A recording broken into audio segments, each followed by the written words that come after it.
ไม่ให้เกิดปัญหาขาดแคลนหรือความล่าช้าระหว่างเส้นทางเดินทางทั้งนี้คาดการณ์การเดินทางปีนี้ระหว่างวันที่ 10 ถึง 19 เมษายนจะมีปริมาณรถเข้าออกกรุงเทพมหานครเพิ่มขึ้นจากช่วงปกติ10%ถึง 14%ดังนั้นรัฐบาลเตรียมพร้อมทั้งระบบให้ประชาชนมั่นใจมีน้ำมันเพียงพอและเดินทางอย่างสะดวกปลอดภัยศักดิ์สิทธิ์ประดับศิลป์รายงานรัฐมนตรีว่าการกระทรวงอุตสาหกรรมเตรียมตั้งคณะทำงานร่วมกับกระทรวงที่เกี่ยวข้องแก้ปัญหาเม็ดพลาสติกขาดแคลนเพื่อไม่ให้กระทบค่าครองชีพและราคาสินค้าพร้อมสนับสนุนเพิ่มการใช้พลาสติกรีไซเคิลนายวราวุฒิศิลปะอาชารัฐมนตรีว่าการกระทรวงอุตสาหกรรมกล่าวถึงผลการประชุมหารือแนวทางการบริหารจัดการเม็ดพลาสติกที่มีนางสุกจิสุธรรมพันธ์รองนายกรัฐมนตรีและรัฐมนตรีว่าการกระทรวงพาณิชย์เป็นประธานว่าจากสถานการณ์ตะวันออกกลางทำให้เม็ดพลาสติกในประเทศไทยหายากมากขึ้นจึงหารือจะจัดตั้งคณะทำงานร่วมกันหลายหน่วยงานทั้งกระทรวงพาณิชย์กระทรวงอุตสาหกรรมกระทรวงสาธารณสุขและกระทรวงมหาดไทยโดยคณะทำงานชุดนี้จะเชิญภาคอุตสาหกรรมและผู้ที่เกี่ยวข้องภาคเอกชนมาหารือถึงแนวทางการแก้ไขปัญหารวมถึงให้ความสำคัญกับการส่งเสริมการรีไซเคิลพลาสติกซึ่งการแก้ปัญหาจำเป็นต้องอาศัยความร่วมมือจากทุกภาคส่วน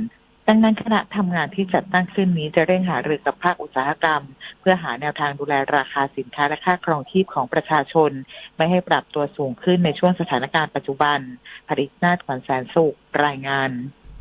สำนักงานคณะกรรมการกำกับหลักทรัพย์และตลาดหลักทรัพย์อนุมัติการออกตราสารหนี้เพื่อเปลี่ยนผ่านสู่ธุรกิจสีเขียว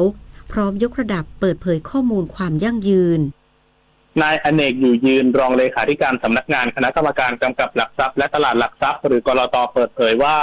คณะกรรมการกำกับตลาดทุนมีมติเห็นชอบหลักเกณฑ์การรองรับการออกตราสารหนี้เพื่อการเปลี่ยนผ่านและตราสารหนี้เพื่อกิจกรรมสีเหลืองมาใช้อุดช่องโหว่และเพิ่มทางเลือกในการระดมทุนให้กลุ่มอุตสาหกรรมที่ยังมีการปล่อยก๊าซเรือนกระจกและยังไม่เข้าเกณฑ์สีเขียวให้มีแหล่งเงินทุนสำหรับนำไปปรับปรุงกิจการด้านสิ่งแวดล้อมรวมถึงยกระดับการเปิดเผยข้อมูลของตราสารหนี้กลุ่มความยั่งยืนสอดรับกับเป้าหมาย Net Zero ของประเทศในปี 2050 คาดว่าตราสารกลุ่มใหม่นี้จะเข้าข่ายให้กองทุนรวมไทยเพื่อความยั่งยืนสามารถเข้าลงทุนได้แล้วยังเป็นการยกระดับหลักเกณฑ์การเปิดเผยข้อมูลเพื่อคุ้มครองผู้ลงทุนโดยกำหนดให้การเสนอขายตราสารในกลุ่มดังกล่าวต่อประชาชนทั่วไปผู้ลงทุนรายใหญ่พิเศษและผู้ลงทุนรายใหญ่จะต้องมีผู้ทวนสอบอิสระเป็นผู้ประเมินมาตรฐานโครงการสำหรับขั้นตอนต่อไปกลต.เตรียมเปิดรับฟังความคิดเห็นหลักการดังกล่าวจากผู้เกี่ยวข้องภายใน 1-2 สัปดาห์นี้ก่อนเข้าสู่ขั้นตอนการร่างประกาศบังคับใช้ปฏิพล สถาพรหมารายงาน1 คนลดน้อย100 คนลดมากรวมพลังทั้งชาติไทยไม่ขาดพลังงานจบข่าวทิติมาอินกล่ำอ่านรับฟังข่าวครั้งต่อไปเวลา 17 นาฬิกาค่ะติดตามข่าวที่นำเสนอไปแล้วได้ที่ www.thainews.prd.go.th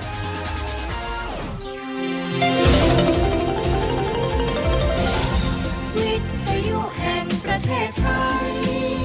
ให้ความรู้คู่ความสุขคุณกำลังฟังสถานีวิทยุกระจายเสียงแห่งประเทศไทยจังหวัดลำปาง FM 97 MHz จังหวัดลำปางร่วมกับสำนักงานวัฒนธรรมจังหวัดลำปางขอเชิญร่วมงานสลุงหลวงกลองใหญ่ปีใหม่เมืองนครลำปางประจำปี 2569 สัมผัสบรรยากาศปีใหม่เมืองของชาวล้านนาร่วมส่งน้ำพระชมขบวนแห่วัฒนธรรมอันวิจิตรการตาและร่วมสืบสานเอกลักษณ์อันทรงคุณค่าของจังหวัดลำปางเพื่อร่วมกันสืบสานประเพณีอันดีงามระหว่างวันที่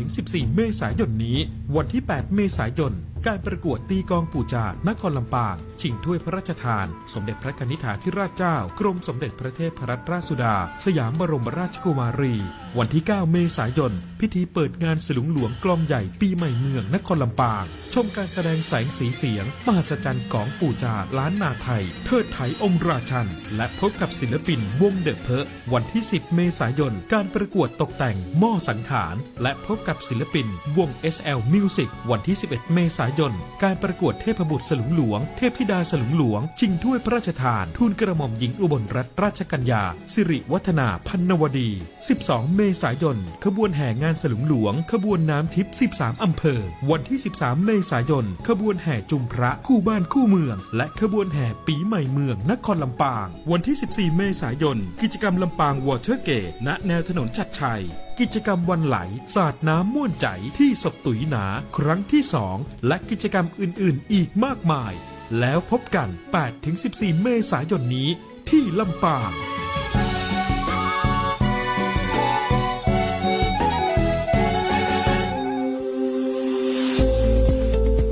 หลากหลายข้อมูลข่าวสารจากรัฐจัดเต็มข่าวเด่นในพื้นที่เมืองเหนือ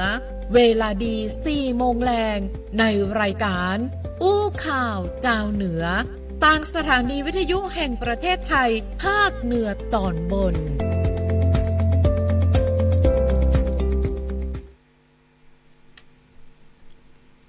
สวัสดีเจ้าปากกับอู้ข่าวเจ้าเหนือสวทลำปางเจ้าวันนี้เจ้าภาพเนาะในการผลิตรายการในวันนี้เขาปากันวันพุธที่8เมษายนครับวันนี้ก็สวัสดีไปยังสถานีวิทยุกระจายเสียงในพื้นที่8จังหวัดภาคเหนือตัวนะครับที่รับฟังแล้วก็ที่รับสัญญาณกันอยู่ตอนนี้ครับพี่แอลครับเจ้าบอกว่าจะเป็นช่วงข่าวสารบ้านเฮาเชียงใหม่ลำพูนลำปางแม่ฮ่องสอนแล้วก็ข่าวสารบ้านเฮาแถมช่วงนึงก็คือจะเป็นเจียงไฮ้แป้น่านนะเจ้าก็คือพะเยาแป้น่านพะเยาตัวพะเยาตัวเจ้าไปเนาะในช่วงแรกที่เราไปกันที่ช่วงข่าวสารบ้านเฮาเชียงใหม่ลำพูนลำปางแม่ฮ่องสอนกันก่อนเจ้าอู้ข่าวเจ้าเหนือช่วงข่าวสารบ้านเฮาเชียงใหม่ลำพูนลำปางแม่ฮ่องสอนครับมาเริ่มต้นที่จังหวัดลำปางกันก่อนเลยนะครับสำหรับวันนี้นี่ทางจังหวัดลำปางเฮามีทางด้านกรมพินิจและคุ้มครองเด็กและเยาวชนนะครับวันนี้มาจัดกิจกรรมที่จังหวัดลำปางเฮากับโครงการเซฟทุกดวงใจไทยของกรมพินิจและคุ้มครองเด็กและเยาวชนครั้งที่3ครับซึ่งก็เป็นโครงการภายใต้ของทางด้านโครงการราชทัณฑ์ปันสุขทำความดีเพื่อชาติศาสตร์กษัตริย์ณสถานพินิจและคุ้มครองเด็กจังหวัดลำปางครับโดยเมื่อช่วงเช้าที่ผ่านมานะครับทางด้านพลอากาศเอกสุบินชีวปรีชากรมวังผู้ใหญ่ในพระองค์904กรรมการมูลนิธิราชทัณฑ์ปันสุขทำความดีเพื่อชาติศาสตร์กษัตริย์ก็เป็นประธานในพิธีเปิดโครงการเซฟทุกดวงใจไทยของกรมพินิจและคุ้มครองเด็กและเยาวชนครั้งที่3โดยส่วนของจังหวัดลำปางก็มีทางด้านนายวิวัฒน์อินไทยวงศ์ผู้ว่าราชการจังหวัดลำปางนายพัชรศิมเสถียรรองผู้ว่าราชการจังหวัดลำปางมีทางด้านผู้อำนวยการสถานพินิจและคุ้มครองเด็กและเยาวชนจังหวัดลำปางหัวหน้าส่วนราชการแล้วก็เด็กเยาวชนต่างๆบุคลากรแล้วก็แขกผู้มีเกียรติมาเข้าร่วมกิจกรรมกันที่สถานพินิจและคุ้มครองเด็กจังหวัดลำปางครับกิจกรรมเซฟทุกดวงใจไทยของกรมพินิจและคุ้มครองเด็กและเยาวชนครั้งที่3นี้จัดขึ้นเพื่อเป็นการส่งเสริมศักยภาพแก้ไขบำบัดแล้วก็ฟื้นฟูเด็กและเยาวชนนะครับพร้อมทั้งพัฒนาระบบสุขาภิบาลและอนามัยสิ่งแวดล้อมให้สถานที่ควบคุมให้เป็นไปตามมาตรฐานอย่างเหมาะสมก่อให้เกิดการส่งเสริมสุขภาพแล้วก็สุขภาพจิตใจสุขภาพกายของบุคลากรเด็กเยาวชนนะครับในความดูแลของกรมพินิจให้มีความพร้อมทั้งด้านร่างกายจิตใจในการดำรงชีวิตให้สมบูรณ์อย่างยั่งยืนรวมไปถึงการเสริมสร้างทักษะชีวิตต่างๆหรือว่าพฤติกรรมเชิงบวกให้กับเด็กและเยาวชนต่างๆซึ่งจะส่งผลให้เด็กๆและเยาวชนเหล่านั้นนะครับถ้ามาได้เข้าร่วมกิจกรรมนี้ก็สามารถที่จะปรับตัวนะครับเตรียมพร้อมที่จะกลับคืนสู่สังคมได้อย่างมีคุณภาพนะครับโดยหวนกลับมาทำผิดซ้ำแหมครับเจ้าที่จังหวัดเชียงใหม่เจ้าได้มีการผนึกกำลังออกตรวจปั๊มน้ำมันเตรียมพร้อมรับการเดินทางในช่วงสงกรานต์เจ้าจังหวัดเชียงใหม่เจ้าก็ได้มีการเจ้า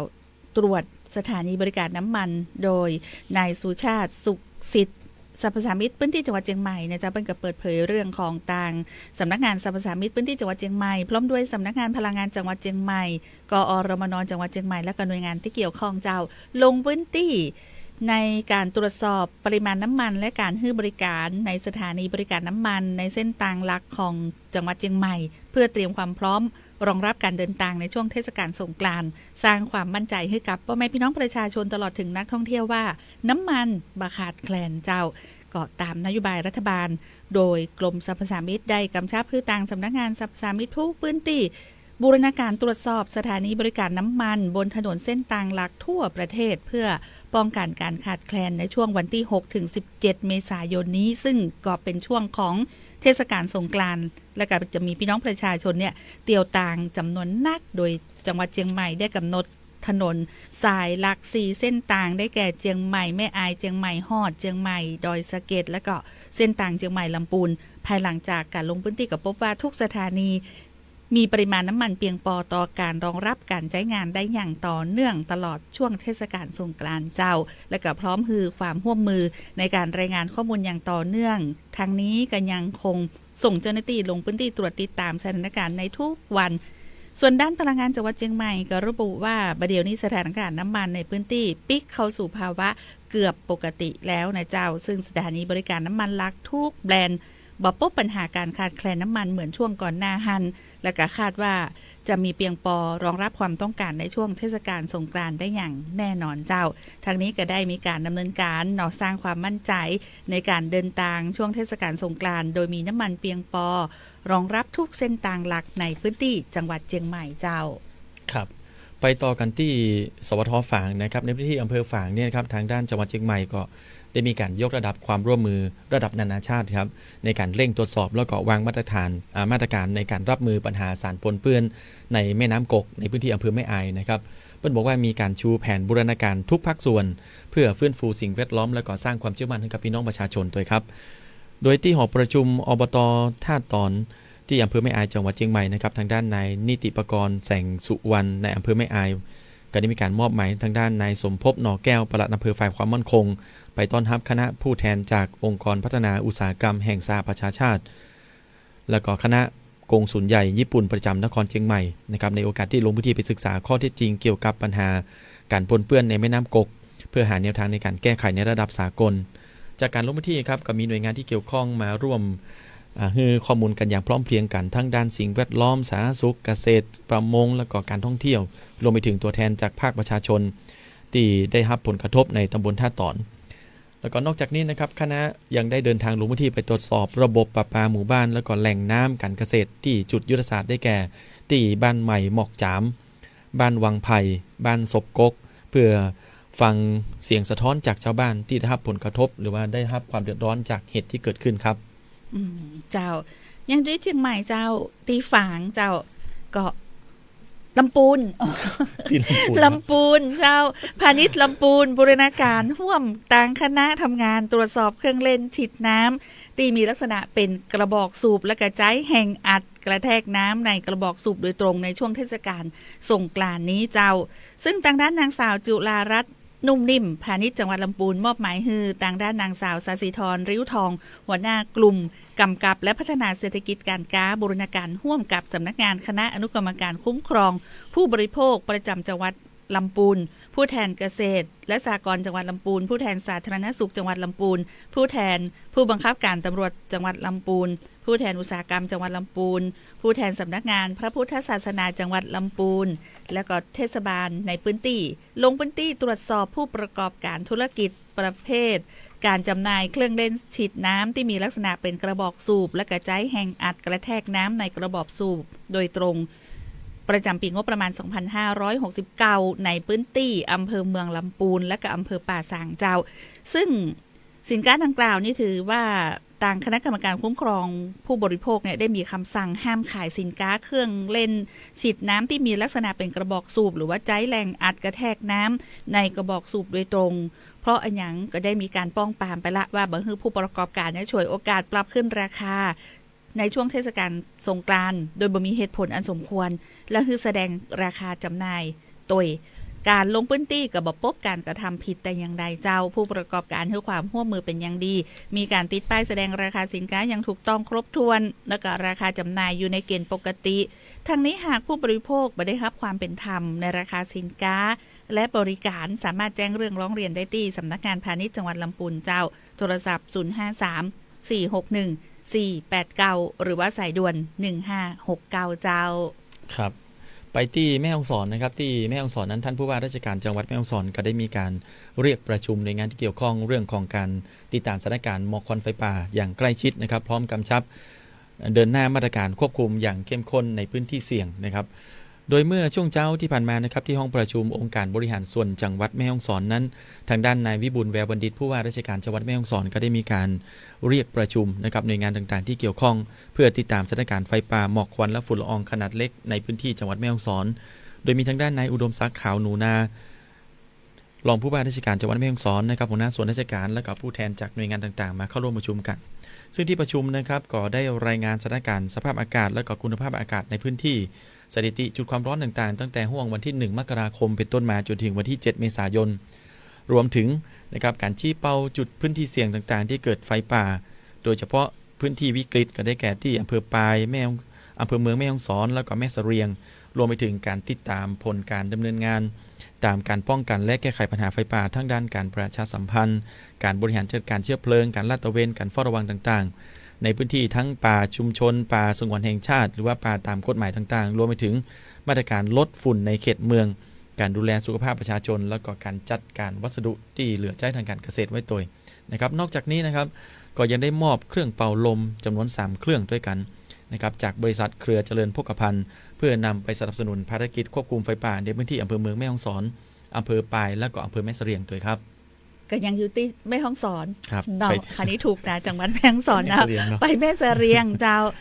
เปลมประชาขนส่งปรับราคาค่าโดยสารเส้นต่างเชียงใหม่แม่ฮ่องสอนเจ้าผู้สื่อข่าวก็ได้ออกสำรวจราคาน้ำมันเชื้อเพลิงในเขตพื้นที่อำเภอแม่เสรียงจังหวัดแม่ฮ่องสอนซึ่งได้มีการปรับขึ้นราคามาอย่างต่อเนื่องแม้ว่าน้ำมันเชื้อเพลิงจะขาดแคลนก็ตามนะเจ้าพี่น้องประชาชนเนี่ยก็สามารถนำรถไปเติมน้ำมันได้ตลอดเวลาโดยที่บ่ต้องมีการต่อคิวบ่ต้องจำกัดจำนวนหรือว่าวงเงินเหมือนช่วงสัปดาห์ที่ผ่านมานะแต่ว่าราคาน้ำมันในพื้นที่อำเภอแม่เสรียงจังหวัดแม่ฮ่องสอนเจ้าวันที่8เมษายนวันนี้ที่ปั๊มปตท.สุขุมเซอร์วิสแม่เสรียงน้ำมันดีเซลซูเปอร์พาวเวอร์ลิตรละ 71.59 บาทดีเซลธรรมดาลิตรละ 51.69 บาทเบนซิน91 บาทลิตรแล้วก็เบนซิน95ลิตรละ 45.10 บาทส่วน E 20ลิตรละ 40.10 จากการปรับราคาน้ำมันที่สูงขึ้นอย่างต่อเนื่องทำให้รถยนต์โดยสารของบริษัทเปรมประชาขนส่งจำกัดซึ่งวิ่งฮับส่งผู้โดยสารเส้นต่างแม่ฮ่องสอนเจียงใหม่แม่ฮ่องสอนมีการปรับราคาค่าโดยสารขึ้นเนื่องจากบ่สามารถแบกรับภาระการน้ำมันเชื้อเพลิงได้ทำให้รถตู้โดยสารจากราคาเดิมที่อยู่ที่250ปรับขึ้นเป็น350แล้วก็รถมินิบัส18ที่นั่งราคาเดิมเนี่ย300บาทปรับขึ้นเป็น390บาทรถเมเจอร์โค้ชที่นั่งธรรมดาเดิมราคา350ปรับขึ้นเป็น500บาทแล้วก็ที่นั่ง VIP เดิมราคา450ปรับขึ้นเป็น600บาททั้งนี้คาดว่าราคาสินค้าในส่วนของอุปโภคบริโภคที่จำเป็นในชีวิตประจำวันของพ่อแม่พี่น้องประชาชนตามร้านค้าต่างๆในพื้นที่ก็จะมีการปรับราคาเพิ่มขึ้นเหมือนกันเจ้าครับเดี๋ยวพักกันสักกรรมเนาะเดี๋ยวในช่วงหน้ามาติดตามในช่วงของข่าวสารบ้านเฮาเจียงไฮ้พะเยาแป้น่านกันครับเจ้าอู้ข่าวเจ้าเหนือช่วงข่าวสารบ้านเฮาเจียงไฮ้พะเยาแป้น่านติ๊กมาในช่วงนี้ก็ไปเริ่มต้นที่จังหวัดเชียงไฮ้ก่อนเลยครับพี่แอลครับที่เชียงไฮ้นะครับมีในเรื่องของการเปิดเวทีโชว์ศักยภาพโอท็อปนะคัดสุดยอดผลิตภัณฑ์เด่นดันสู่ตลาดแข่งขันนะครับซึ่งเมื่อช่วงวันที่7ก็คือตะวาที่ผ่านมานะครับที่ลานจริงใจมาร์เก็ตศูนย์การค้าเซ็นทรัลเชียงไฮ้อำเภอเมืองเชียงไฮ้ครับทางด้านนายนรศักดิ์สุขสมบูรณ์รองผู้ว่าราชการจังหวัดเชียงไฮ้มาเป็นประธานในการเปิดกิจกรรมจัดแสดงนิทรรศการนำเสนอผลงานการพัฒนาผลิตภัณฑ์โอท็อปแล้วก็การประกวดการพัฒนาผลิตภัณฑ์โอท็อปเด่นของจังหวัดเชียงไฮ้ซึ่งอยู่ภายใต้ของโครงการส่งเสริมกระบวนการเครือข่ายองค์ความรู้หรือว่า KBO นั่นเองนะครับก็เป็นกิจกรรมที่จัดขึ้นเพื่อยกระดับนะครับศักยภาพของผู้ผลิตและผู้ประกอบการโอท็อปในพื้นที่เพื่อสามารถพัฒนาสินค้าให้มีคุณภาพได้มาตรฐานแล้วก็สร้างมูลค่าเพิ่มแล้วก็ต่อยอดนวัตกรรมใหม่ๆตอบสนองต่อความต้องการของตลาดนะครับพร้อมกับเปิดเวทีให้ผู้ประกอบการเนี่ยได้นำเสนอผลงานแล้วก็สร้างโอกาสในการค้าโดยท่านรองผู้ว่าราชการจังหวัดเชียงไฮ้ก็ได้บอกว่าโครงการ KBO เนี่ยนะครับถือว่าเป็นกลไก สำคัญนะครับในการที่จะส่งเสริมองค์ความรู้พัฒนาขีดความสามารถให้กับผู้ประกอบการในการที่จะก้าวเข้าสู่ตลาดในวงกว้างต่อไปนะครับนี่ก็คือเป็นเรื่องราวของการพัฒนานะครับทั้งนี้ท่านก็บอกว่าแม้บางผลิตภัณฑ์นั้นจะบริหารการคัดเลือกแต่ก็จะมีการเข้าร่วมกิจกรรมก็ถือว่าเป็นโอกาสสำคัญนะครับในการพัฒนาต่อยอดสินค้าของตัวเก่าเพื่อเป็นการเพิ่มช่องทางการจัดจำหน่ายแล้วก็เสริมความแข็งแกร่งให้กับเศรษฐกิจทางรากของจังหวัดเชียงรายต่อไปครับเจ้าจากเชียงรายมาที่พะเยาต่อเจ้าจังหวัดพะเยาเข้มงวดมาตรการป้องกันไฟป่าและฝุ่น PM 2.5 เจ้ากำชับทุกหน่วยงานเฝ้าระวังพื้นที่เสี่ยงอย่างใกล้ชิดนายสมศักดิ์แก้วเสนารองผู้ว่าราชการจังหวัดพะเยาเป็นประธานการประชุมคณะทำงานติดตามสถานการณ์ป้องกันและแก้ไขปัญหาไฟป่าหมอกควันและฝุ่นละอองขนาดเล็ก PM 2.5 จังหวัดพะเยาปี 68 และก็ปี 69 ผ่านระบบ Zoom Meeting ครั้งที่ 14/2569 เพื่อติดตามสถานการณ์และก็รายงานผลการดำเนินงานของหน่วยงานที่เกี่ยวข้องและเพื่อพิจารณาการดำเนินการป้องกันและแก้ไขปัญหาไฟป่าหมอกควันและฝุ่นละอองขนาดเล็ก PM 2.5 ของจังหวัดพะเยาที่ห้องประชุมสำนักงานป้องกันและบรรเทาสาธารณภัยจังหวัดพะเยาชั้น 2 ศาลากลางจังหวัดพะเยาหลังเก่าโดยที่ประชุมรองผู้ว่าราชการจังหวัดพะเยาก็ได้เน้นย้ำให้ทุกหน่วยงานเนี่ยยังคงดำเนินมาตรการป้องกันและก็ควบคุมสถานการณ์อย่างเข้มงวดโดยเฉพาะใน3ด้านหลักก็คือการเฝ้าระวังการปูพรมตรวจตราในพื้นที่เสี่ยงที่เกิดจุดความร้อนบ่อยครั้งการบังคับใช้กฎหมายการดำเนินคดีกับผู้กระทำผิดอย่างจริงจังและการประชาสัมพันธ์สร้างความเข้าใจให้ประชาชนตระหนักถึงอันตรายของฝุ่นละอองที่มีแนวโน้มสูงในระยะนี้ทั้งนี้จังหวัดพะเยายังคงเดินหน้าบูรณาการการทำงานร่วมกันกับทุกภาคส่วนเพื่อควบคุมสถานการณ์ไฟป่าคือคลี่คลายโดยเร็วที่สุดก็หวังว่าจะลดผลกระทบด้านสิ่งแวดล้อมและยกระดับคุณภาพชีวิตของพี่น้องชาวพะเยาได้อย่างยั่งยืนเจ้าครับจากพะเยาแล้วไปที่แพร่นะครับที่จังหวัดแพร่นั้นพาณิชย์จังหวัดแพร่ได้ติดตามโครงการไทยช่วยไทยลดภาระค่าครองชีพให้กับพี่น้องประชาชนนะครับส่วนสถานการณ์พลังงานในพื้นที่นั้นยืนยันว่ามีเพียงพอรองรับความต้องการในช่วงสงกรานต์ครับโดยทางด้านนายสุประสิทธิ์สินชูศรีพาณิชย์จังหวัดแพร่นะครับก็ได้มีการมอบหมายให้ทางด้านนักวิชาการพาณิชย์สำนักงานพาณิชย์จังหวัดแพร่นั้นลงพื้นที่ไปตรวจสอบไปตรวจเยี่ยมนะครับโครงการไทยช่วยไทยลดภาระค่าครองชีพให้กับประชาชนโดยได้รับความร่วมมือจากทางด้านผู้ประกอบการห้างร้านในพื้นที่ไม่ว่าจะเป็นห้างสรรพสินค้า Big C Super Center สาขาแปรนะครับห้างแมคโครแล้วก็ห้างโลตัสที่เข้าร่วมโครงการจำหน่ายในกลุ่มของ House Brand และก็กลุ่มแบรนด์ทางเลือกต่างๆนะครับกว่า100รายการด้วยกันนะครับโดยในมาจัดจำหน่ายในราคาที่ต่ำกว่าสินค้าแบรนด์หลักเฉลี่ยร้อยละ 25-58 ให้กับพี่น้องประชาชนทั้งหลายที่ได้รับผลกระทบจากสถานการณ์ราคาน้ำมันในขณะนี้ซึ่งได้รับความสนใจจากประชาชนมาเลือกซื้อสินค้าเป็นจำนวนมากในส่วนสถานการณ์พลังงานสำนักงานพาณิชย์จังหวัดแพร่ก็ได้ร่วมมือกับหน่วยงานที่เกี่ยวข้องลงพื้นที่ตรวจติดตามสถานการณ์การจำหน่ายน้ำมันเชื้อเพลิงของสถานีบริการในพื้นที่เพื่อสร้างความมั่นใจให้กับพี่น้องประชาชนก็พบว่าสถานีบริการน้ำมันเชื้อเพลิงได้มีการจำหน่ายน้ำมันครบทุกชนิดครับซึ่งราคาจำหน่ายก็มีการปรับขึ้นตามการประกาศก็โดยในกลุ่มน้ำมันดีเซลก็ปรับขึ้น3.50 บาทต่อลิตรกลุ่มเบนซินก็ปรับขึ้น70 สตางค์ต่อลิตรนะครับขณะที่ปริมาณน้ำมันก็มีการขนส่งน้ำมันเติมเข้าสถานีบริการอย่างต่อเนื่องก็เป็นประจำทุกวันนะครับมั่นใจว่าเพียงพอต่อความต้องการของประชาชนในพื้นที่โดยเฉพาะอย่างยิ่งในช่วงเทศกาลสงกรานต์นี้ตัวครับเจ้าไปที่จังหวัดน่านต่อเจ้าพาณิชย์น่านลงพื้นที่อำเภอแม่จริมตรวจเค็มปั๊มน้ำมันย้ำปริมาณเพียงพอแล้วก็ราคายุติธรรมเจ้าสำนักงานพาณิชย์จังหวัดน่านบูรณาการร่วมกับหน่วยงานความมั่นคงและพลังงานลงพื้นที่อำเภอแม่จริมตรวจติดตามสถานการณ์น้ำมันเชื้อเพลิงพบว่าสินค้ามีเพียงพอปิดป้ายราคาชัดเจนและกันยังบ่พบการฉวยโอกาสเอาเปรียบผู้บริโภคนางสาวพนิดาวิไลวงศ์พาณิชย์จังหวัดน่านมอบหมายให้เจ้าหน้าที่กลุ่มกำกับและดูแลพันธุ์พืชและสินค้าบูรณาการร่วมกับนายอำเภอแม่จริมพลังงานจังหวัดฝ่ายปกครองสรรพสามิตและกอรมน.ลงพื้นที่ตรวจสอบสถานีบริการน้ำมัน3แห่งซึ่งก็ได้แก่คำลือบริการพิกุลการค้าและหจก.ลูกหลานการค้าเพื่อสร้างความเป็นธรรมและความมั่นใจให้กับประชาชนสถานการณ์สินค้าในอำเภอแม่จริมมีปริมาณน้ำมันเพียงพอต่อความต้องการของพี่น้องประชาชน ในพื้นที่บ่พบการขาดแคลนประชาชนซื้อได้ตามปกติทุกแห่งมีการปิดป้ายแสดงราคาที่ชัดเจนเปิดเผยบ่มีพฤติกรรมการกักตุนแล้วก็บ่มีพฤติกรรมที่ปฏิเสธการจำหน่ายหรือว่าปรับขึ้นราคาโดยบ่มีเหตุผลอันสมควรแล้วก็ราคาจำหน่ายปลีกในอำเภอแม่จริมนี่ราคาดีเซลอยู่ที่ 55.70 บาทแก๊สโซฮอล์95 49.30 บาทเบนซิน56.15 บาทนะเจ้าทางนี้หากว่าพี่น้องประชาชนพบผ่านการถูกเอารัดเอาเปรียบด้านราคาหรือปริมาณน้ำมันที่บ่เป็นธรรมสามารถแจ้งได้ที่สายด่วนกรมการค้าภายใน1569หรือสำนักงานพาณิชย์จังหวัดน่านได้โดยตรงเจ้าเนาะและนี่ก็คือประเด็นทั้งหมดในช่วงของอู้ข่าวเจ้าเหนือวันนี้ต้องขอบคุณเลยนะเจ้ามี FC แฟนรายการเนาะเข้ามาติดตามลำตัวนะคุณมะลิแก้วสลาดินสายสลามสวทแป้ยกนิ้วฮือนะลำปางมีดีส่งหุบหัวใจมาเบลอเลยคุณสง่าลุ่มน้ำวังคุณอเม้งเมืองรถม้าคุณสีไพรชัยคุณพลคุณแอ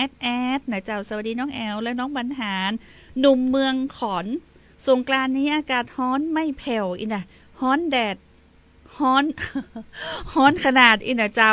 หมายความว่าฮ้อนจัดหลายพื้นที่เนาะอันนี้ก็ต้องดูแลสุขภาพร่างกายกันตัวเนอะคุณผู้ฟังเจ้าและกาเดียวในช่วงของ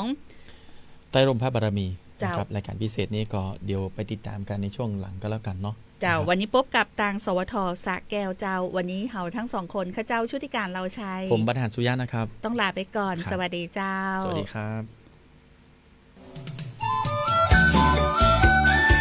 ติดตามรับฟังรายการอู้ข่าวเจ้าเหนือได้ทุกวันจันทร์ถึงวันศุกร์เวลาดี 4 โมงแรงทางสวทลำปาง FM 97 เมกะเฮิรตซ์สวทลำพูน FM 95 เมกะเฮิรตซ์สวทพะเยา FM 95.25 เมกะเฮิรตซ์สวทแป้ FM 91 เมกะเฮิรตซ์สวทน่าน FM 94.75 เมกะเฮิรตซ์สวทเชียงใหม่ FM 98 เมกะเฮิรตซ์และ AM 639 กิโลเฮิรตซ์สวทฝาง FM 89.25 เมกะเฮิรตซ์สวทเจียงไฮ้ FM 95.75 เมกะเฮิรตซ์สวทแม่ฮ่องสอน FM 104 เมกะเฮิรตซ์สวทแม่เสรียง FM 90.5 เมกะเฮิรตซ์และสวทเพื่อการเรียนรู้และเตือนภัยภาคเหนือ AM 549 กิโลเฮิรตซ์และเพจ Facebook ของแต่ละสถานีเนอครับไปกันที่เมืองลำปางไปกันที่เมืองลำปางเครื่องพันลือน้ำถ้วยชามกาไก่นั่งรถมา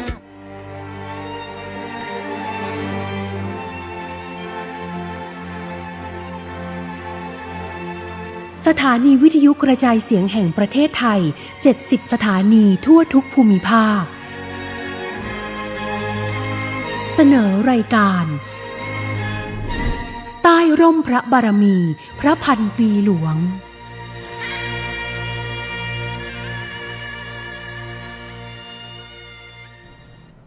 ขอต้อนรับทุกท่านเข้าสู่ช่วงเวลาของรายการใต้ร่มพระบารมีพระพันปีหลวงรายการที่น้อมรำลึกและสำนึกในพระมหากรุณาธิคุณของสมเด็จพระนางเจ้าสิริกิติ์พระบรมราชินีนาถพระบรมราชชนนีพันปีหลวงที่ทรงมีต่อประสบกนิกรชาวไทยรวมถึงประชาชนชาวจังหวัดสระแก้วอย่างหาที่สุดมิได้ดิฉันนางสาวสรัญชนารสชุ่มจากสถานีวิทยุกระจายเสียงแห่งประเทศไทยจังหวัดสระแก้วดำเนินรายการในวันนี้ค่ะซึ่งรายการใต้ร่มพระบารมีพระพันปีหลวงออกอากาศเป็นประจำทุกวันจันทร์ถึงวันศุกร์ตั้งแต่เวลา 16:30 น.ถึง 17:00 น.โดยสถานีวิทยุกระจายเสียงแห่งประเทศไทย70สถานีของกรมประชาสัมพันธ์และในช่วงแรกของวันนี้ขอพาทุกท่านร่วมย้อนรำลึกถึงพระเมตตาผ่านเรื่องราวที่ผูกพันกับแผ่นดินสระแก้วติดตามได้ในรายการนี้ค่ะใต้ร่มพระบารมีพระพันปีหลวง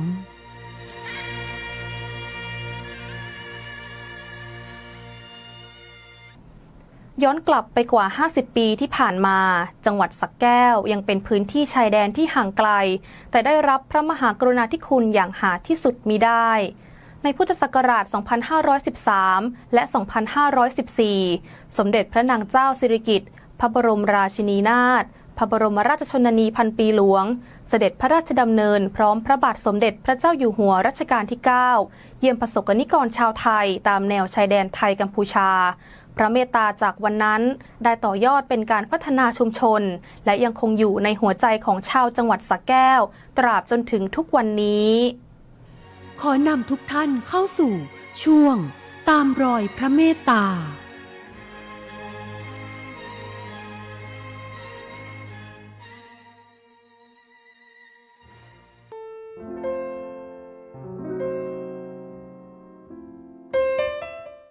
ย้อนกลับไปเมื่อครึ่งศตวรรษที่ผ่านมาจังหวัดสระแก้วในวันนั้นยังเป็นพื้นที่ชายแดนที่ห่างไกลความเจริญแต่กลับได้รับพระมหากรุณาธิคุณอย่างหาที่สุดมิได้ในปีพุทธศักราช 2513 และ 2514 สมเด็จพระนางเจ้าสิริกิติ์พระบรมราชินีนาถพระบรมราชชนนีพันปีหลวงได้เสด็จพระราชดำเนินพร้อมกับพระบาทสมเด็จพระเจ้าอยู่หัวรัชกาลที่ 9 มายังจังหวัดสระแก้วเพื่อเยี่ยมเยียนและให้กำลังใจประสบนิกรตามหมู่บ้านชายแดนไทยกัมพูชาหนึ่งในสถานที่สำคัญคือฐานตำรวจตระเวนชายแดนที่ 210 บ้านแสงซึ่งจนถึงทุกวันนี้ยังมีแผ่นศิลาจารึกพระปรมาภิไธยของทั้งสองพระองค์เป็นหลักฐาน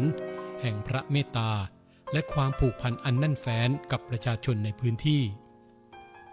สำหรับชาวบ้านในวันนั้นการได้เฝ้ารับเสด็จแม้เพียงได้เห็นพระองค์จากระยะไกลก็ถือเป็นความปราบปลื้มใจอย่างหาที่สุดมิได้ภาพของสมเด็จพระนางเจ้าสิริกิติ์ที่ทรงมีพระสิริโฉมงดงาม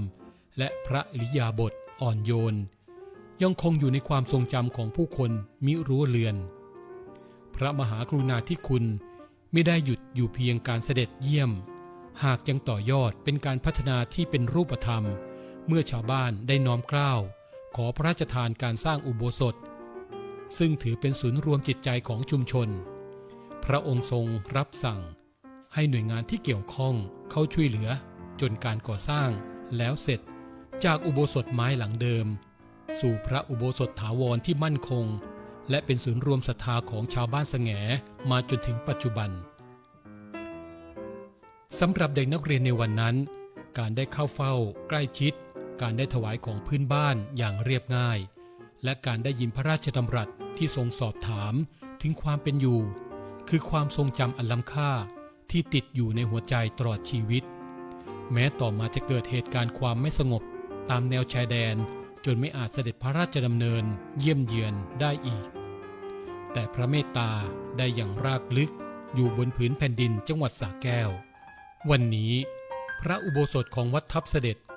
ยังคงตั้งตระหง่านอย่างสง่างามพร้อมพระราชดำรัสที่จารึกไว้เป็นสัญลักษณ์แห่งพระมหากรุณาธิคุณและเป็นเครื่องย้ำเตือนว่าสมเด็จพระบรมราชชนนีพันปีหลวงเคยเสด็จมาถึงที่นี่และยังทรงอยู่ในหัวใจของชาวจังหวัดสระแก้วตราบจนทุกวันนี้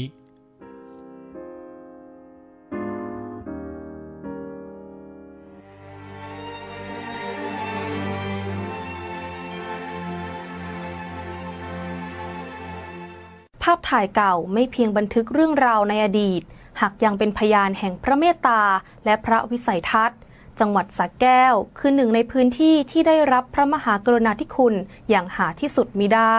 เมื่อพระบาทสมเด็จพระเจ้าอยู่หัวรัชกาลที่ 9 และสมเด็จพระนางเจ้าสิริกิติ์พระบรมราชินีนาถพระบรมราชชนนีพันปีหลวงเสด็จพระราชดำเนินมายังพื้นที่แห่งนี้ถึง 8 ครั้ง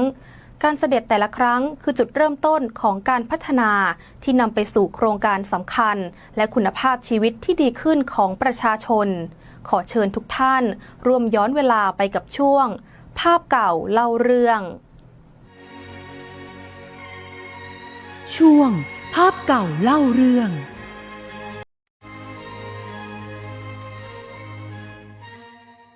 พระเมตตาของพระบาทสมเด็จพระเจ้าอยู่หัวสมเด็จพระนางเจ้าพระบรมราชินีนาถและพระบรมวงศานุวงศ์ที่มีต่อประสบนิกรชาวจังหวัดสระแก้วและจังหวัดปราจีนบุรีดังกล่าวปรากฏในพระราชกรณียกิจของพระองค์ท่านที่เสด็จพระราชดำเนินพื้นที่จังหวัดสระแก้วถึง 8 ครั้งโดยในครั้งแรกเมื่อวันที่ 6 พฤศจิกายน พุทธศักราช 2512 พระบาทสมเด็จพระเจ้าอยู่หัว เสด็จพระราชดำเนินทรงบำเพ็ญพระราชกุศลถวายผ้าพระกฐินเป็นการส่วนพระองค์ณวัดหลวงอารันอำเภออรัญญประเทศและเสด็จพระราชดำเนินไปทรงงานที่นิคมสร้างตนเองคลองน้ำใสสำหรับโครงการพัฒนาพื้นที่ราบเชิงเขาสระแก้วปราจีนบุรีตามพระราชดำริพระบาทสมเด็จพระเจ้าอยู่หัวได้ทรงให้ความสำคัญเป็นอย่างยิ่งพระองค์ได้เสด็จพระราชดำเนินเพื่อติดตามความคืบหน้าของโครงการถึง7 ครั้งบางครั้งได้ทรงโปรดเกล้าโปรดกระหม่อมให้สมเด็จพระนางเจ้าพระบรมราชินีนาถเป็นผู้แทนพระองค์ครั้งที่ 1 วันศุกร์ที่ 12 พฤษภาคม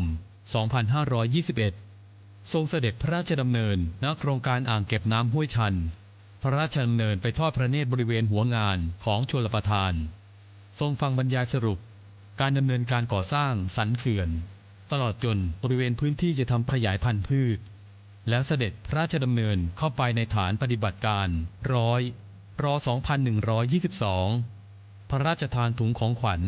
กล่องยาชุดพระราชทานและวัตถุมงคลเสด็จพระราชดำเนินไปยังบริเวณพื้นที่ก่อสร้างศูนย์สหกรณ์บ้านคลองน้ำเขียวเสด็จพระราชดำเนินทอดพระเนตรบริเวณพื้นที่ก่อสร้างธนาคารข้าวหน่วยทำโอ่งน้ำซีเมนต์และซีเมนต์บล็อกแปลงสาธิตการปลูกผักสวนครัวการทดน้ำโดยกังหันลมการเลี้ยงปลาโรงเรือนเพาะชำกล้าไม้เช่นต้นไผ่กระถินนรงค์มะม่วงตลอดจนพันไม้ยืนต้นครั้งที่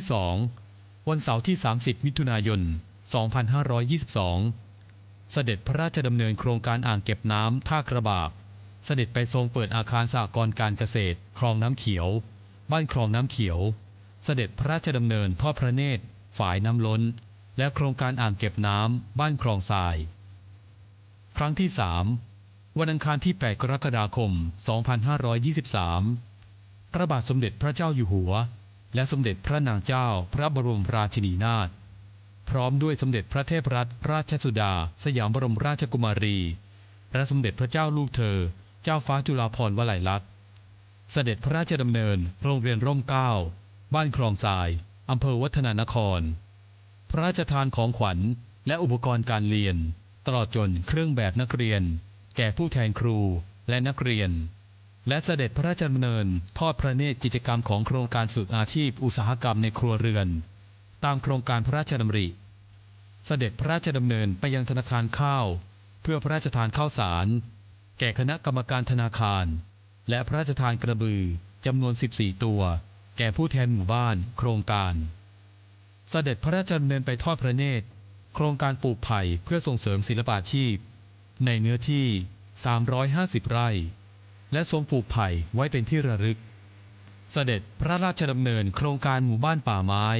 ท่ากระบากตำบลท่าแยกและทรงเยี่ยมสมาชิกโครงการหมู่บ้านป่าไม้ครั้งที่ 4 วันพฤหัสบดีที่ 2 กรกฎาคม 2524 เสด็จพระราชดำเนินเยี่ยมไทยอาสาป้องกันชาติพร้อมพระราชทานธงแก่ไทยอาสาป้องกันชาติบ้านคลองทรายหมู่ที่ 8 ตำบลหนองตะเคียนบอนอำเภอวัฒนานคร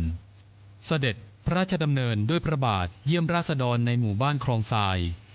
เสร็จแล้วกลับมายังหน่วยทหารพัฒนาบ้านท่ากระบากตำบลท่าแยกอำเภอเมืองสระแก้วครั้งที่ 5 วันเสาร์ที่ 4 กรกฎาคม 2524 เสด็จพระราชดำเนินพร้อมประธานาธิบดีซุนดูวานประธานาธิบดีเกาหลีใต้ณโครงการอ่างเก็บน้ำท่ากระบากประธานาธิบดีซุนดูวานถวายท่อส่งน้ำชลประทานหรือท่อใยหินเพื่อส่งน้ำเข้าหน่วยงานโครงการตามพระราชดำริเช่นสถานีเพาะเลี้ยงสัตว์ป่าช่องกล่ำบนและโรงไฟฟ้าพลังงานแสงอาทิตย์แล้วเสด็จพระราชดำเนินทอดพระเนตรโครงการอ่างเก็บน้ำช่องกล่ำบนอำเภอวัฒนานครครั้งที่ 6 วันเสาร์ที่ 3 กรกฎาคม 2525 เสด็จพระราชดำเนินทอดพระเนตรโครงการอ่างเก็บน้ำบ้านคลองทรายสถานีวิจัยเพาะเลี้ยงสัตว์ป่าช่องกล่ำบนและโรงเรียนร่มเกล้าอำเภอวัฒนานคร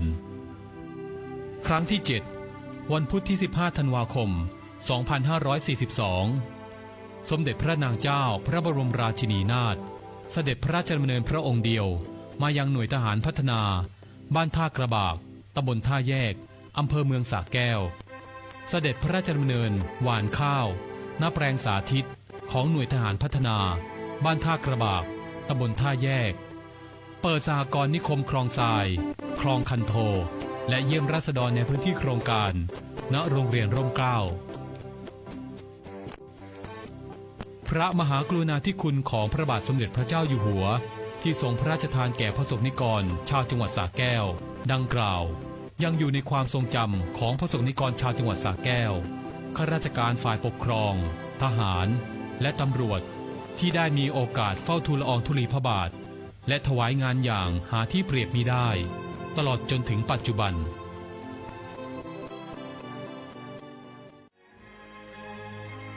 ใต้ร่มพระบารมีพระพันปีหลวง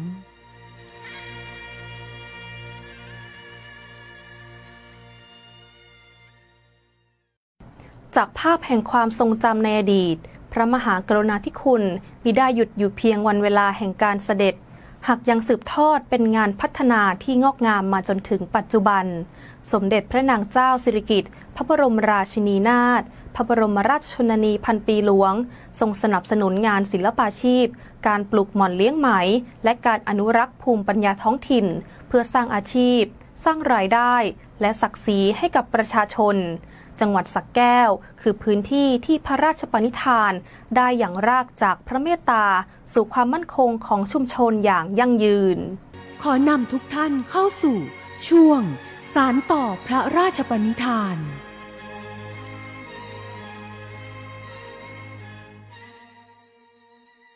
โครงการศิลปาชีพพัฒนาไหมไทยพื้นบ้านไหมดาหลาและแมลงทับ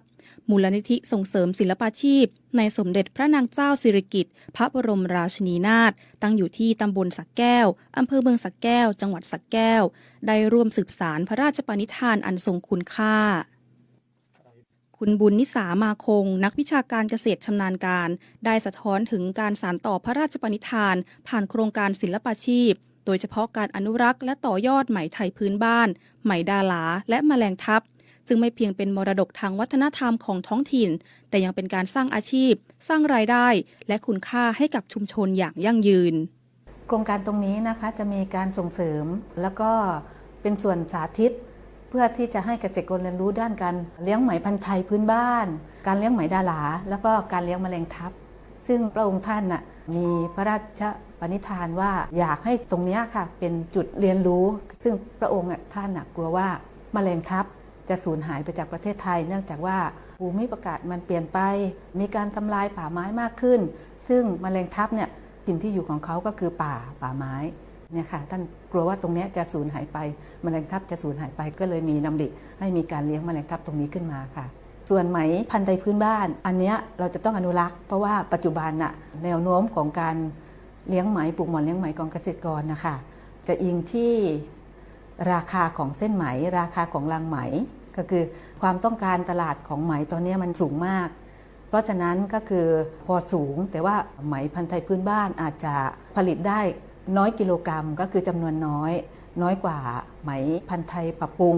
ก็เลยต้องมีการอนุรักษ์พันธุ์ไทยพื้นบ้านตรงนี้ขึ้นมาค่ะด้วยพระองค์กลัวว่าไหมพันธุ์ไทยพื้นบ้านจะสูญหายไปพระองค์ทรงเป็นห่วงเกษตรกรในมูลนิธิตรงนี้ค่ะว่าจะมีความกินดีอยู่ดีไหมพระองค์ก็เลยมีการพระราชทานเส้นไหมให้เกษตรกรทุกคนที่เป็นสมาชิกศิลปาชีพนำเส้นไหมไปทอแล้วทีนี้พระองค์ก็ทรงซื้อผ้าไหมกลับคืนมาแล้วก็ไปจำหน่ายในศิลปาชีพต่อไปค่ะจากที่ว่าเสร็จจากงานประจำแล้วเขาไม่มีรายได้อื่นเลยแล้วทีนี้พอมีอาชีพตรงนี้ใช่ไหมคะมีการทอผ้ามีการสาวไหมมีการเลี้ยงไหมเนี่ยเขามีอาชีพเสริมต่อคนต่อครัวเรือนเนี่ยตั้งแต่ 5,000 จนถึงเกือบหมื่นก็คือเท่ากับว่าเราไปส่งเสริมให้เขาประกอบอาชีพเสริมมีรายได้เพิ่มขึ้นเยอะมากก็คือเท่ากับว่าทำให้ชีวิตครัวเรือนเขาดีขึ้นมีความเป็นอยู่ดีขึ้น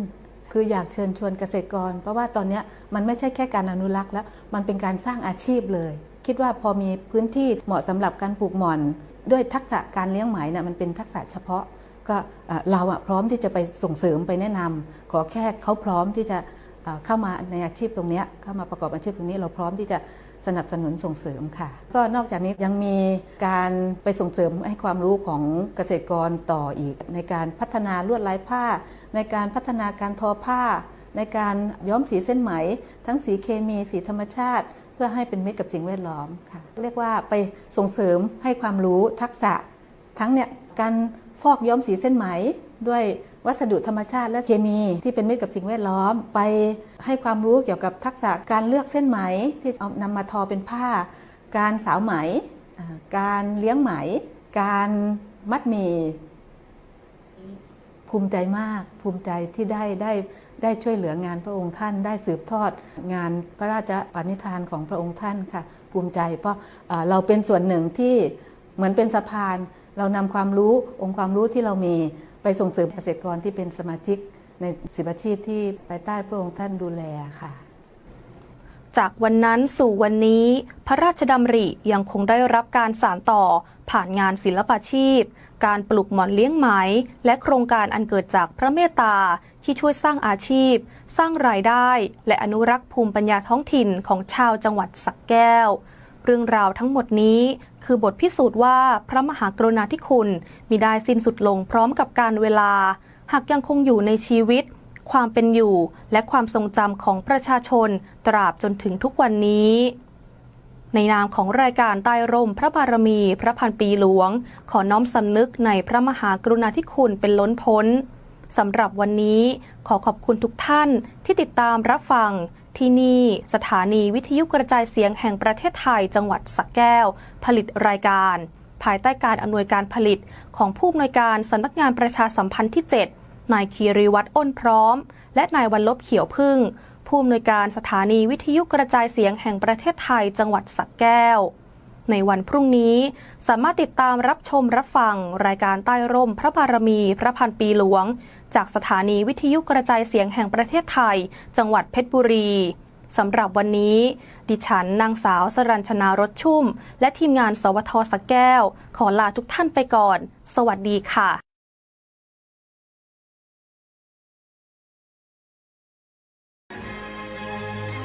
ใต้ร่มพระบารมีพระพันปีหลวง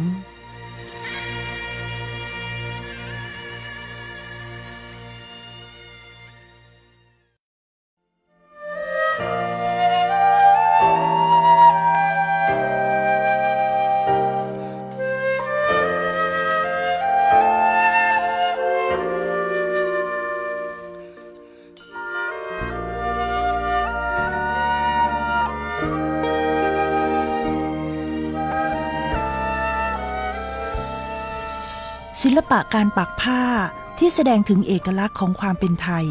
ครั้งหนึ่งได้เลือนหายไปตามกาลเวลาจนได้รับการฟื้นฟูขึ้นอีกครั้งเมื่อสมเด็จพระนางเจ้าพระบรมราชินีนาถทรงพบผ้าปักโบราณในพระบรมมหาราชวังปักด้วยไหมน้อยฝีมือช่างหลวงแต่ครั้งสมเด็จพระศรีสุวรินทราบรมราชเทวีพระพันวษาอายิกาเจ้าเมื่อทรงทราบว่ามีข้าราชบริพารฝ่ายในสามารถปักผ้าแบบโบราณนี้ได้จึงทรงพระกรุณาโปรดเกล้าโปรดกระหม่อมให้รักษาและสืบทอดต่อไปยังราษฎรในชนบทอันห่างไกลและผมไม่เคยลืมคำที่พระองค์ท่านบอกผมวันเข้าเฝ้าครูคือผู้ให้เรามีอะไรเราต้องให้เขาเพื่อเขาจะได้ทำได้เหมือนกับเราจะไปปิดบังกีดกั้นเขานะเพราะเราก็เคยจนมาก่อนเราต้องช่วยเหลือเขาเราเป็นยังไงตอนนี้ก็ต้องทำให้เขาเป็นเหมือนกับเราพระองค์ท่านจะตัดแบบนี้กับผมนะครับในปี 2518 พระบาทสมเด็จพระเจ้าอยู่หัวและสมเด็จพระนางเจ้าพระบรมราชินีนาถได้เสด็จพระราชดำเนินแปรพระราชฐานไปประทับณพระตำหนักทักษิณราชนิเวศน์จังหวัดนราธิวาสเพื่อส่งเยี่ยมราษฎรในพื้นที่ภาคใต้ได้ทรงพบว่าราษฎรส่วนใหญ่มีอาชีพกรีดยางพาราในช่วงเช้าเพียงอย่างเดียวจึงมีพระราชดำริริเริ่มให้มีการฝึกงานหัตถกรรมเพื่อเพิ่มรายได้รวมทั้งให้ฝึกหัดงานฝีมือชนิดใหม่คืองานปักผ้าไหมน้อยแต่ก่อนจะไปถึงการปักไหมน้อยเนี่ยก็ต้องพระราชทานให้เรียนรู้ถึงการปักก่อนก็เริ่มจากพระราชทานคุณค่าหลวงในพระองค์เนี่ย สอนให้เขาจับเข็มจับได้ที่จะมาปักผ้าก็เริ่มจากดอกไม้เล็กๆการปักผ้าด้วยไหมน้อยที่จังหวัดทางภาคใต้ก็เลยเผยแพร่ไปที่จังหวัดทางที่อื่นด้วยทอดพระเนตรเห็นว่าชาวบ้านมีฝีมือก็ทรงให้แยกประเภทของการประกวดงานภาพปักเนี่ยเป็นภาพวิถีชีวิตของคนเป็นภาพดอกไม้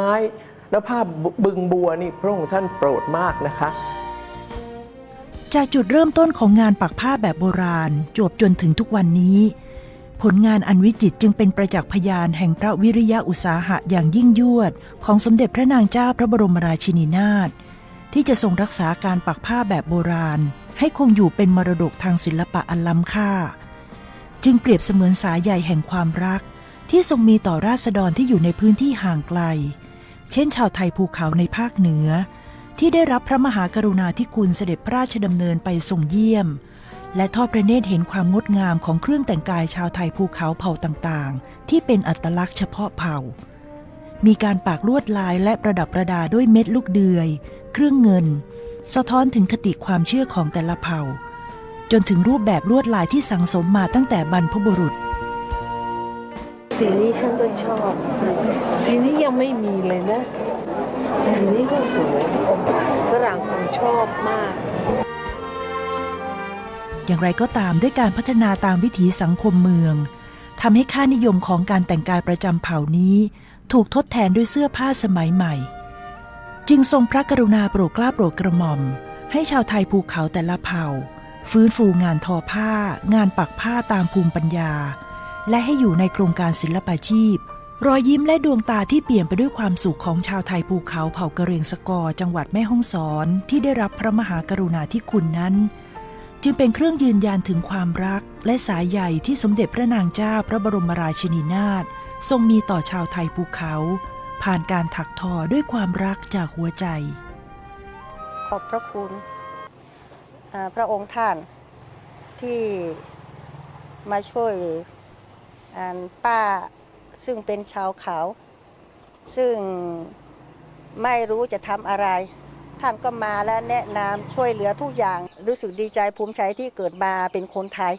ที่เกิดมาเป็นลูกบ้านของพระองค์ท่าน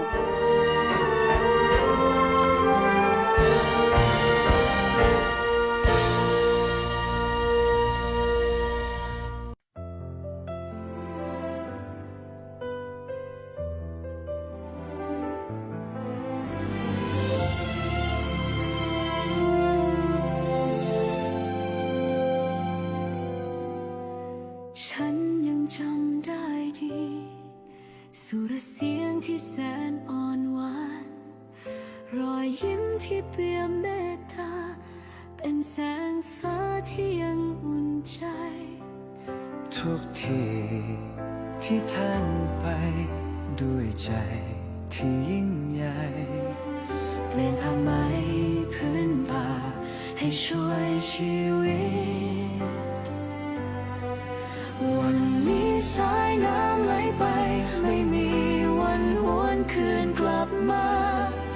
แต่แผ่นดินและพื้นป่าท่านสร้างไว้ยังคงอยู่อยากให้พ่อกับแม่ทั้งสองคนอยู่บนฟ้าได้รับรู้พวกเราคนไทยจะจดจำเอาไว้ชั่วนิรันดร์จากผ้าไหมที่ทอด้วยรักถึงป่าไม้ที่พักดีต่อน้ำส่งเป็นรอยยิ้มส่งเป็นมิ่งควันของเราปวงประชา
จะจดจำเอาไว้ชั่วนิรันดร์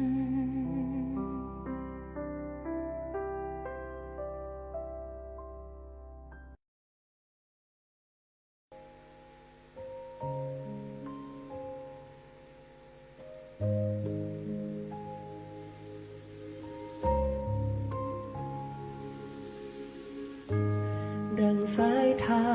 นแห่งรักจากฟ้าไกลหลั่งรินไหลสู่หัวใจไทยทุกที่เสด็จทั่วลาพลิกฟื้นคืนชีวีเพราะพันปีเป็นมิ่งขวัญของพ้องชนส่งเสริมพื้นผ้าไทยอันล้ำค่าฟื้นชีวิตด้วยศรัทธาทุกแห่งหนสร้างงานสร้างศิลป์ในถิ่นฐานตน